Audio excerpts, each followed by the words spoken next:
మాటలే నమ్మట్లేని పరిస్థితుల్లో మీరు చేస్తున్న ప్రయత్నాలు ఏందో చూస్తలేమా?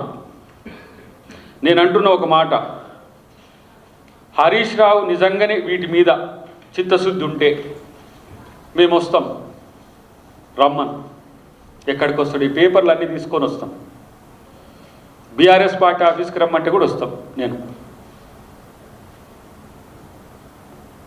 ఒక గత ప్రభుత్వంలో చేసిన ఒక అంశాన్ని మేము ఎగ్జిక్యూట్ చేయాలంటే 1కి 100 సార్లు రాజ్యాంగబద్ధత, చట్టబద్ధత, న్యాయబద్ధత చూసుకొని పనిచేసే పరిస్థితి వచ్చింది. అంత దివాలాకోరు ప్రభుత్వం మీది. మీకు నచ్చితే పని, నచ్చకపోతే ఏమీ లేదు. ఎన్ని అంశాల్లో ఈరోజు ఈ ప్రభుత్వం ఇబ్బందులు పడుతుందో. మీరు తెచ్చిన అప్పుల వల్ల తలకాయ నొప్పులు పెరుగుతున్నాయి, అవి వేరే. కానీ మీరు చేసిన పనుల వల్ల కూడా తలకాయ నొప్పులు, మీరు చేసిన అకృత్యాలు ఇవన్నీ కూడా. 2021లో నువ్వు రిజిస్ట్రేషన్ చేసి నువ్వు మాట్లాడతావు ఏంద్ర బాబు? అంటే నీకు చేసింది సోయి లేదా, లేకపోతే చేసింది కాబట్టి మళ్ళీ ఇంకొకసారి మాట్లాడదామని మాట్లాడుతున్నారా? ఇది హరీష్ రావు చేస్తున్న ఒక బ్లాక్మెయిల్ దందా తప్పితే మరొకటి కాదని తెలంగాణ ప్రజలకు నేను విజ్ఞప్తి చేస్తున్నాను. ఎందుకంటే వీళ్ళు హైదరాబాద్ చుట్టూ చేసిన భూభాగోతాలు అన్నీ కూడా తెలుసు. భవిష్యత్తులో వస్తాయి. మీ ఫైల్స్ అన్నీ ఉన్నాయి. బీఆర్ఎస్ ఫైల్స్ ఎక్కడికి పోవు. ఎందుకంటే ముఖ్యమంత్రి గారికి ఏంటంటే ఏం చేయకముందే గిట్ల తిరిగి వామ్మో నన్ను కొట్టిండ్రే, చంపిండ్రే అని అనుస్తున్నారు మీరంతా అజకారం లెక్క. ఏం చేసిర్రా బాబు? మిమ్మల్ని ఏమన్నారు? ఎంక్వైరీకి పిలిస్తే ఏడుస్తున్నారు కదరా దరిద్రులారా మీరు. అటు కేసీఆర్ నుంచి మొదలు పెడితే కేటీఆర్, హరీష్ రావు, మీ ఒక్కొక్క ఫైల్ తీసి బయట పెడితే అప్పుడు తెలుస్తుంది. ఇందుకా మీరు తెలంగాణని కొట్లాడి, ఇందుకా మీరు తెలంగాణ ప్రభుత్వాన్ని ఏర్పాటు చేసి తెలంగాణ ప్రజలు దోచుకుంటానిక? ఇదే మీరు తిరుగుతున్నారు కదా. అక్కడక్కడికి పోయి ముందు రోజు ఇన్పుట్స్ ఇచ్చేసి ఇది చెప్పండి మీరు మీడియాలని చెప్పి వాళ్ళని రెచ్చగొట్టి మీరు పోయి ఆడ ప్రెస్ మీట్లు పెట్టి నాటకాలు ఆడుతున్నారు కదా, డ్రామాలు. ఆ డ్రామాలలో వచ్చి మళ్ళీ పొద్దుగాల మళ్ళీ ప్రెస్ మీట్లు పెడుతూనే ఉంటారు. ఇది కాదు, ఇది వాళ్ళు మమ్మల్ని వచ్చి ఇట్లా చెప్పమన్నారని. ఇలా మీరు ఎట్లా తయారైందంటే మీరు పెట్టుకున్న ఫేక్ న్యూస్ల కోసం వార్తలు ఇచ్చే స్థాయికి దిగజారిన పరిస్థితి.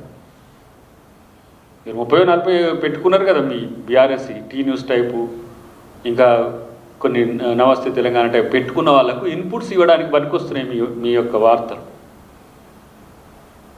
కనీస ఇంగితం లేదు. ప్రభుత్వాన్ని చెలాయించినమంటారు, మేము తెలంగాణ మూవ్మెంట్ లీడ్ చేసినామంటారు.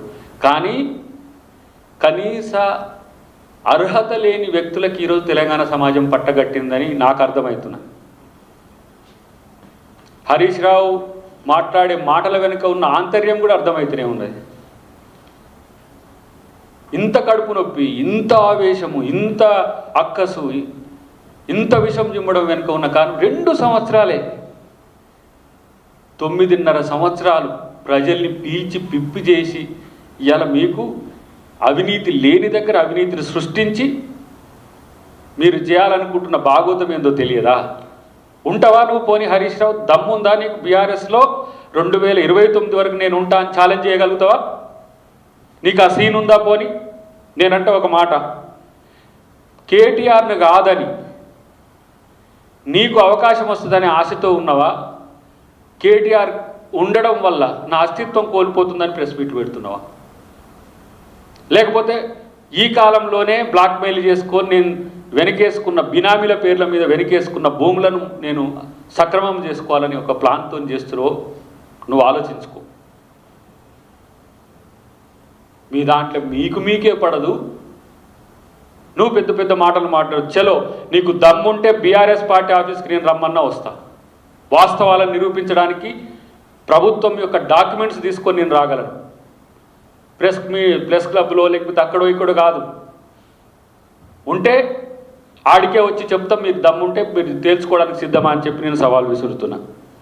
అన్నిటికంటే ఏంటంటే వీళ్ళు చేసిన తప్పులను వీళ్ళు పట్టించుకోకపోగా అబద్ధాలు ప్రచారం చేస్తున్నారు, అది ఒక లెక్క.